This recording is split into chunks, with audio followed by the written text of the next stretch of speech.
You alone to it. Hi everybody, it's Miss Barb. I'm coming to you from our new house here in Florida. Some of y'all may remember we moved down here recently, so we're still unpacking things.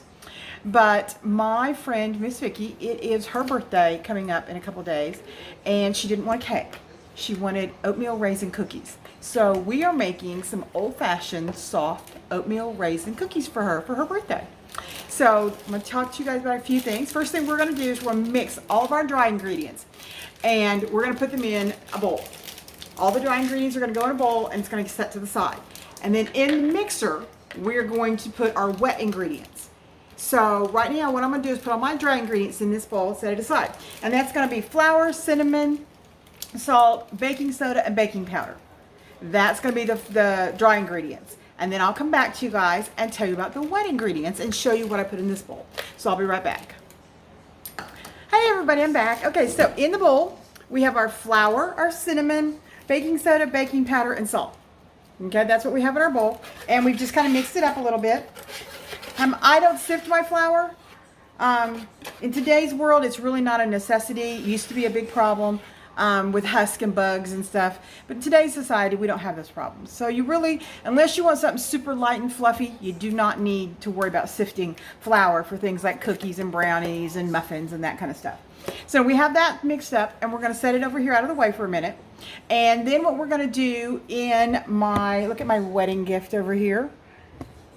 This is from one of my fabulous friends, Miss Mindy. She got me a KitchenAid mixer. Isn't she beautiful?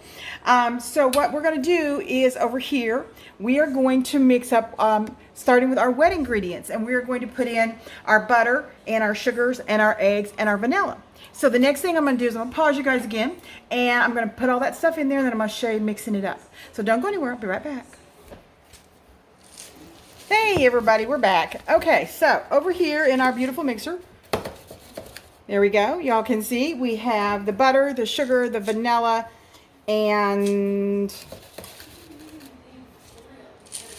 there's something else we're supposed to have in there. Hold on, let me get my recipe. I forget. Pause it. Yeah, I did. Oh, I guess I didn't. Hi. Guess I tried to pause you guys. You didn't pause. I am finding this to be very challenging. I have so much cool stuff to share. We got a new thing here to hold the camera, and it's got problems. But we're working on it. We'll get it all figured out.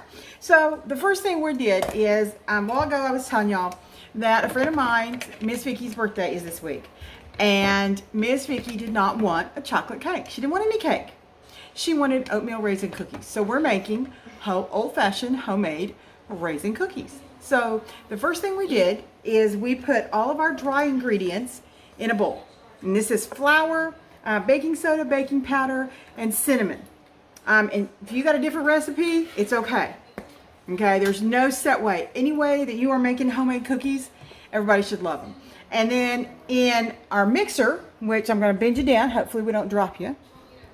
Okay, look at my beautiful mixer. This was a wedding gift. Remember I got married a couple months ago. This was a wedding gift from my friend Miss Mindy. In there we have butter, brown sugar, white sugar, vanilla. We're going to start mixing those, and then we're going to add to that the eggs. So this is our wet ingredients that we're starting. So we'll start this out on low. Munchkin, would you hand me a wooden spoon? One of my daughters is here. She's helping me with this, so y'all bear with me because I'm new. You know, like I said, I retired, and my daughters informed me that I was getting on their ever-loving nerves and I needed something to do. So that's Mama Says was born. Okay, let's start out with this one. I like wooden spoons. Okay, y'all. Whoops. You really should have the When working with the KitchenAid mixer, this is the correct one. Oh, okay. My daughter says I'm using the wrong one, working with a KitchenAid mixer. Ideally, you should have your butter at room temperature. We got ours out a little late, so it's not exactly as warm as it should be. All right, so I'll put you guys on pause while this mixes up. Okay, so now we have this all blended up. I'll show you down here. I've turned on low so you guys can see it's all mixed up. I've lowered it down because we're getting ready to start adding in the dry ingredients. Okay, so let me see if we can So we'll lift this back up. And we're going to add in our eggs. Now, you can crack your eggs one at a time and put them in there one at a time if you want. I just like to put them in a little bowl. It's how I was raised, because I was raised on a farm. Those of you who know what that means, you'll understand. For those of you who don't, just look it up. Google will answer everything. We call Google Gigi, so whenever you hear me say Gigi, that means Google, because in our family, that's what we call her. So now then we're going to just whip that up for half a second. Okay, there we go. We're back down to just a nice slow beat. And now I need that measuring cup, the top one. I like to just put things in it a little bit at a time, because I find personally, let me get you guys up here where you can see me better. I find otherwise, if I don't put them in a little bit at a time, I wind up wearing flour everywhere, and I wind up getting flour in everything. So I just personally like to use a little bit at a time. I just have another measuring cup. Doesn't matter what size you use, just whatever. And then when you get to the end, just dump it right in there. Take your little spatula, stop it for a second, get off any of the, it's got all your good stuff. It's got your cinnamon in it.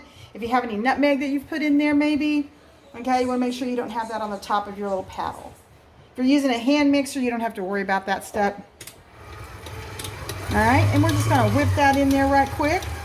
I always check the size of my bowl, okay, so that way I get it, again, you get all the goodies down. Some people are better at it when it's going. I'm not one of those people. I will get my finger, forget the spatula, I will get my finger caught in it. That is me. I am, how in the world I made it as a nurse as many years I did and didn't chop off a finger is beyond me.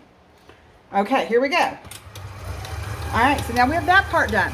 The next step, we are going to, yep, there we go. It's looking good. Let me show you what it looks like now at this point. There you go. That's with your flour in there.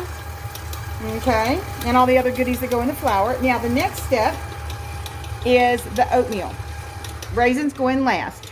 Now if you do not have a brand new box of raisins and you're using one and they're all dried up, before you start this recipe, take and measure out your raisins, put them in a bowl and pour hot water, microwave it on the stove, whatever, till it's boiling, and then pour that over top of the raisins and let them sit while you gather the rest of your stuff up. I personally am one of those people. I like to have everything out and lined up in the order I'm going to use it, just because it's the nurses in me. That's how you do it as a nurse, so you're not scatterbrained. So everything is just lined up as you're going to use it. So get your raisins started if they're old and dry. Now it doesn't matter what kind of raisin. If you like regular raisins, if you like golden raisins, if you like craisins. My daughter loves craisins in this particular recipe. Munchkin number 1 over here. Only because she is 11 months older than Munchkin number 2, which is my other daughter. So, but these are not for her. These are for my best friend, Miss Vicky. So we're using regular raisins. All right. So that's that. Just give you a little tip there about the raisins. So now what we're going to do is we have 3 cups of old-fashioned oats. You can use any kind of oats. I just happen to like old-fashioned. I don't eat a lot of oatmeal, but I do bake cookies and make bread and stuff. So we use old-fashioned ones. And we're just going to slowly incorporate this. And now you see, there you go now. See how it kind of splatters up and you get a little dust? That's why I put my flour in slowly. All right. Okay, last section.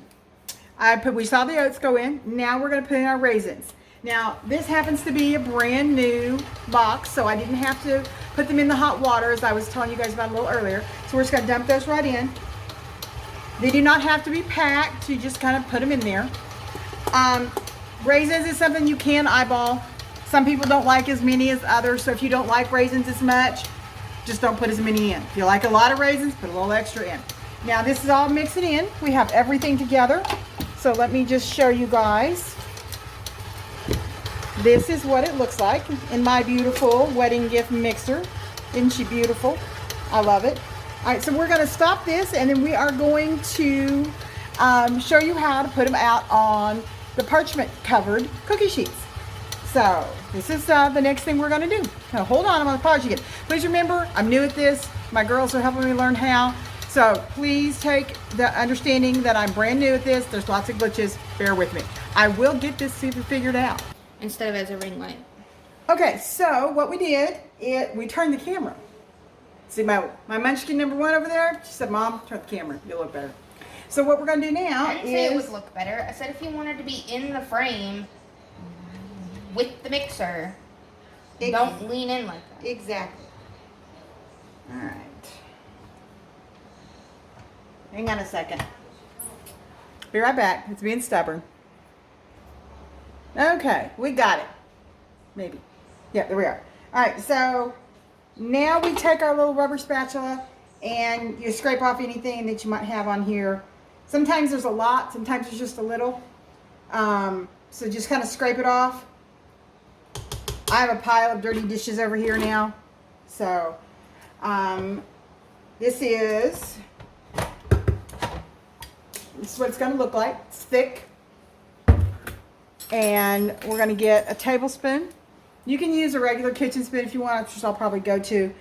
And you're going to get scoop out like so, and we're going to put it on the parchment lined not mixing bowls, cookie sheets. Munchkin, would you hand me a cookie sheet? My kitchen is still not set up yet all the way. I'm working on it. Y'all know I've been busy. Okay. For those of you who are wondering, yes, I washed my hands before I started all this. So, here we go. Munchkin, would you get me a regular tablespoon, the one I always use for cookies? So, you're just going to put these on there. This is parchment paper. This particular parchment paper, I like to get it because it has, let me bring it up so you can see it a little better. It has little lines. You want the simple one or the fancy one? Whichever one you've got in your hand will work. Thank you. I just kind of like a regular old tablespoon, soup spoon, whatever you want to call them. Everybody's got a name for them. Okay, you just put them on there. Make sure there's an inch or so, a couple of fingers. Just use a couple of fingers to measure. If you're one of those that have to measure things, just use a couple fingers in between. And then you just kind of clop them on here like so. Just about like that. You're going to get 3 or 4 of them across. And I will show you in just a minute the whole thing, and then we're going to put them in the oven. Okay, we're back. There we go. All right, here's the cookies. Now, they are not perfect because I do not use a cookie scoop. I just use a good old tablespoon. So there you have it. We have our cookies on there. They're all spaced out. We're going to put them in the oven. It's a 350-degree oven for depending on your oven. Everybody's oven's a little different. Could be as little as 10 minutes. Could be as much as 14 or 15. Depends on how crunchy you like your cookie and how hot your oven actually is. So we're going to stick these over in my brand new oven that I got for my wedding gift. 354. Yep, 350 degrees for anywhere from 10 minutes to 13 minutes. It's a brand new oven. I haven't got it all figured out on my times yet, so we're going to start at 10, see how she looks, see if she needs another minute or 2. I'll be right back. All right, everybody, hi, I'm back. All right, we have done the cookies. It did take about 13 minutes per each one. So now I'm going to show you. I'm going to flip you around so you can see. Now I'm holding you around because we're walking around the kitchen. So I'm going to flip you around. Ta-da! And here we have Miss Vicky's oatmeal cookies. And as I explained to you guys earlier, I am still moving in and I can't find all of my cookie racks. So we had to use a towel. So you can see these are nice large cookies. Okay, I do not personally care for itty bitty little cookies. I mean, I've had some, they're wonderful, but I prefer to have mine a little bit bigger. That way I can have 2 cookies and I don't have to worry about it. I just know 2 cookies. So that's what I'm doing. So now these have to sit in cool. I let mine cool for an hour or so. Munchkin number 1 over yonder, she stole a couple of them already. Really and truly, they're the ones that I broke when I lifted them off. They kind of bent. So I just gave them to her, but we'll say she stole them. So in a couple of hours, we will box these up and we will take them over to Miss Vicky to give them to her for her birthday. So big shout out to Miss Vicky. Happy birthday. Thank you guys for watching. If you have any questions, please ask. Munchkin number 1 informed me that I should have told you guys as we were going along all the measurements for these old-fashioned oatmeal raisin cookies. So now she tells me that I need to do a little video telling you all of the measurements for these. Or I can put it in the description, which I have no idea what that is, but she's going to teach me. So again, remember, I'm new at this, okay? I'm a retired nurse. Give me a bleeding body any day of the week. I can't mess it up.